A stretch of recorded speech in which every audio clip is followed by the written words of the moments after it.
A grande pergunta que surge é: e depois das manifestações dos caminhoneiros e caminhoneiras do Brasil, qual o caminho a seguir?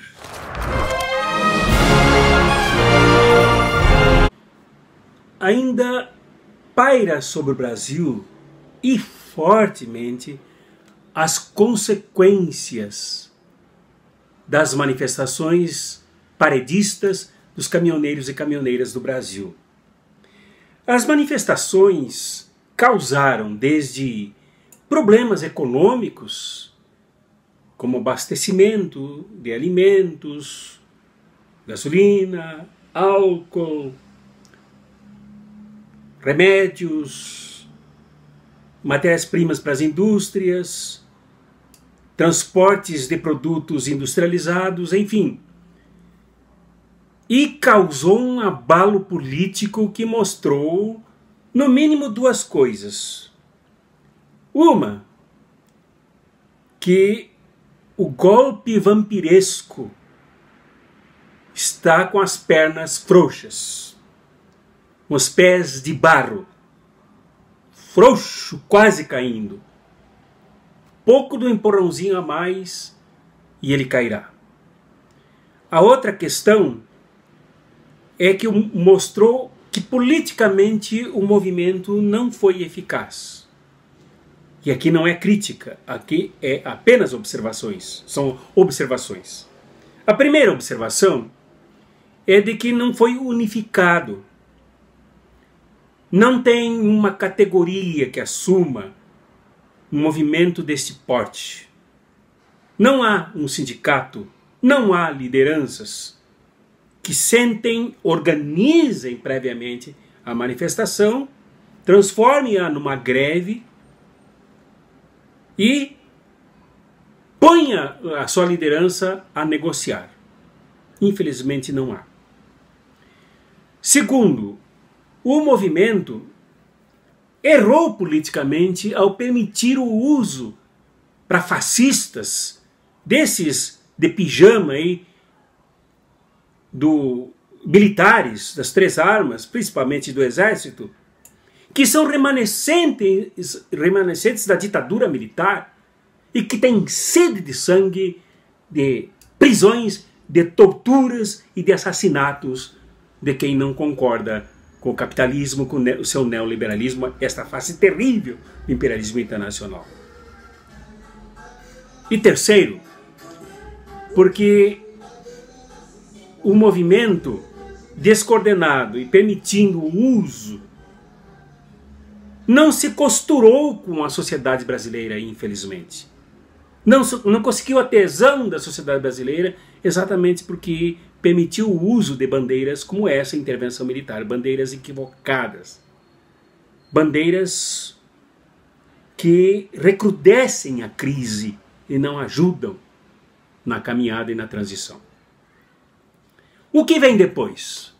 O que vem já colado aí é uma greve da Federação Única dos Petroleiros, isto é, esse pessoal mais altamente qualificado, técnica, científica e politicamente da Petrobras. São quadros que preparam essa greve há muito tempo, não surge de repente, inopinadamente, de forma desorganizada. Ela está sendo organizada firmemente. Segundo, ela tem uma visão abrangente muito mais profunda do que tinham os caminhoneiros, do que tem os caminhoneiros. A visão da Federação Única dos Petroleiros é de expulsar da Petrobras esse bandido, esse criminoso, esse ladrão chamado Pedro Parente, que é o porta-voz, que é o gancho das multinacionais petroleiras para roubar a Petrobras, o nosso petróleo, o nosso pré-sal.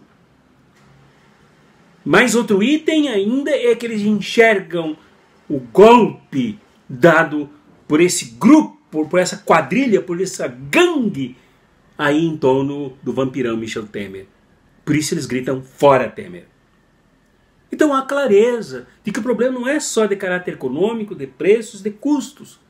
O problema é político e tem que politicamente ser enfrentado. Eles fazem uma greve de advertência de 72 horas que poderá se transformar numa greve por tempo indeterminado. E aí é preciso, certamente eles pensam nisso, é preciso associar essa greve com outras greves que já acontecem no país, por exemplo, de professores universitários da USP e outra Universidade Estadual de São Paulo.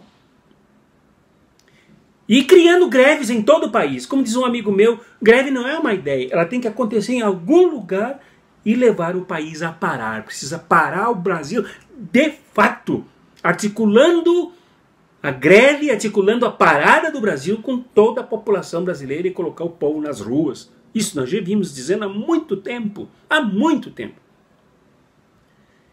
E exigir que essa gangue do país, esses ladrões em torno de Pedro Parente sejam expulsos do poder, sejam investigados, julgados e presos. Mas para trabalhar, não para ficarem dormindo sustentados ainda pelo Estado brasileiro. Eles têm que trabalhar, serviços pesados. Tem que ver penalidade para eles que seja à altura da preguiça, da vagabundagem, do alto grau de traição à pátria deles.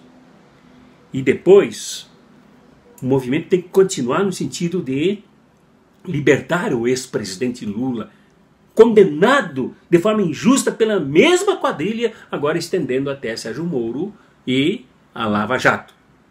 É preciso libertar o presidente Lula, porque a prisão faz parte do golpe, do mesmo pacotão do inferno golpista.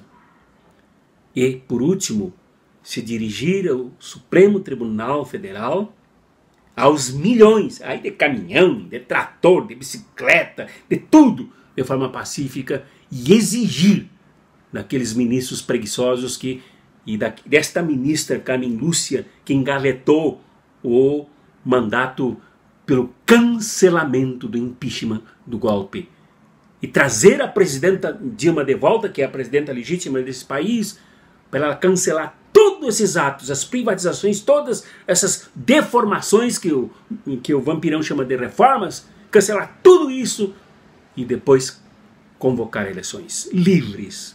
Eleições não podem acontecer agora nesse quadro.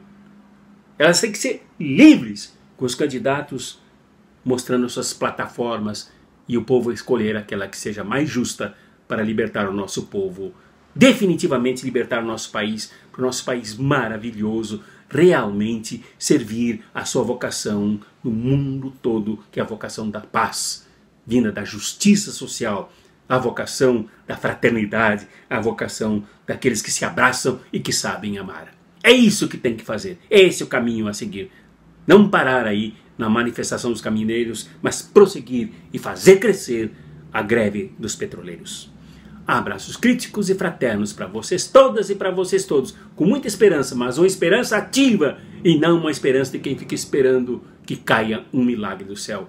Uma esperança costurada na nossa ação, na nossa atividade, nossa luta ativa para modificar toda essa situação. Movimento nacional, e nós passamos a incomodar o grande capital internacional, principalmente no momento que a gente descobre pressão, o povo não vai saber. O povo não vai saber que nós descobrimos 300 bilhões de barris de petróleo de excelente qualidade e que um poço, ele bota para fora 40 mil barris de petróleo. Um poço só. E que tudo isso está indo embora. Se nós não falarmos para o povo que as plataformas da Petrobras estão sendo construídas na China, nos Estados Unidos e na Coreia, gerando emprego lá, engenharia lá, enquanto os nossos estaleiros aqui no estado do Rio de Janeiro estão todos eles fechados, o povo também não vai saber.